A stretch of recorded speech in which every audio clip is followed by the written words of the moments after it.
मोहताज नहीं। कुछ देर के बाद हमें अली जैदी साहब भी ज्वाइन करेंगे।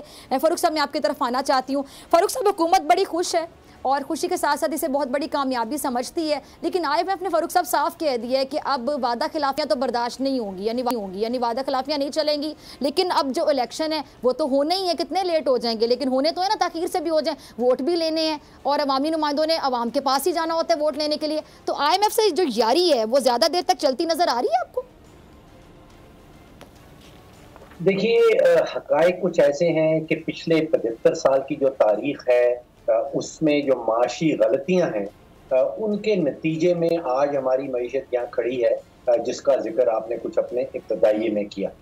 पहले 71 साल जो पाकिस्तान के गुजरे हैं उसमें हमने कोई 30,000 अरब रुपए का कर्जा इकट्ठा किया था पहले 71 सालों में। और उसके बाद फिर PTI की हुकूमत आई और उसके 44 महीनों में हमने उस 30,000 का जो कर्जा था उसमें कोई 24,000 अरब का सिर्फ उन 44 महीनों के अंदर इजाफा किया।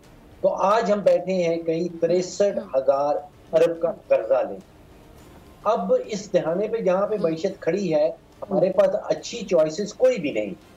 दो चॉइसेस हैं, या IMF के प्रोग्राम का हिस्सा बन जाए और या IMF के प्रोग्राम का हिस्सा न बने।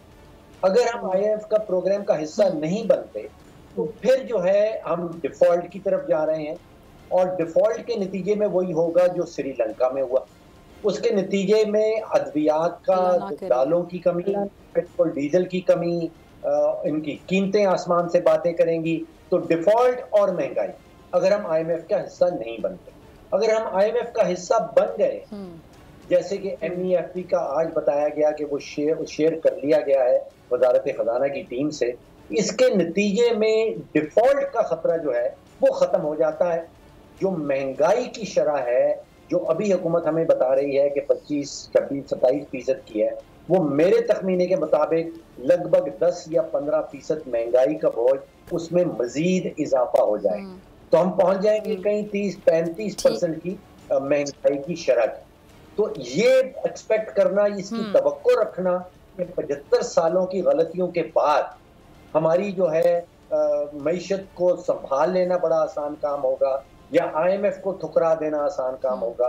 देखिए, जहन में रखिए कि IMF हमारी कनपट्टी पे कोई बंदूक रख के हमें IMF के पास नहीं लेके जाता। हम मजबूरन उनके पास जाते हैं अपनी माशी पॉलिसीज की गलतियों की नतीजे।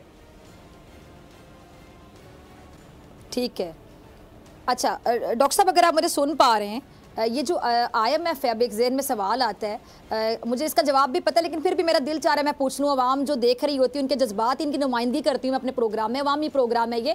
क्या ये जो IMF है इसके अवाम के लिए कोई जज्बात नहीं होते हैं? हुक्मरान कर्ज लेते हैं, बेचारे अवाम भुगतते रहते हैं, ये कर्ज पे कर्ज का जो सिलसिला है ये कब तक चलता रहेगा? मतलब हम कभी देखेंगे कि ये सिलसिला कभी रुकता हुआ हमें दिखाई देता है, नजर आता है? और इसके साथ ही जुड़ा एक और सवाल डॉक्टर साहब की, जो हम काफ़ी सुनते रहे हैं जी चार्टर ऑफ इकोनॉमी के बारे में, लेकिन होता कुछ नहीं है, प्रैक्टिकली नजर नहीं आता है। तो अब कोई हम उम्मीद रखें या बिल्कुल मायूस हो जाए, ना उम्मीद हो जाएं, या उम्मीद रखें कि मुआशी इस्लाहत पे सारी जमातों का इत्तेफाक हो जाएगा पाकिस्तान के लिए, पाकिस्तान की आवाम के लिए? जी, आपने 2-3 सवाल इकट्ठे कर डाले, मैं कोशिश करता हूँ उनकी बारी बारी जवाब आप रखने की। जी जी, देखिए, पहली बात तो जैसे मैंने कहा कि हमारी कनपट्टी पे कोई बंदूक रख के हमें जबरदस्ती IMF के पास नहीं लेके जाता।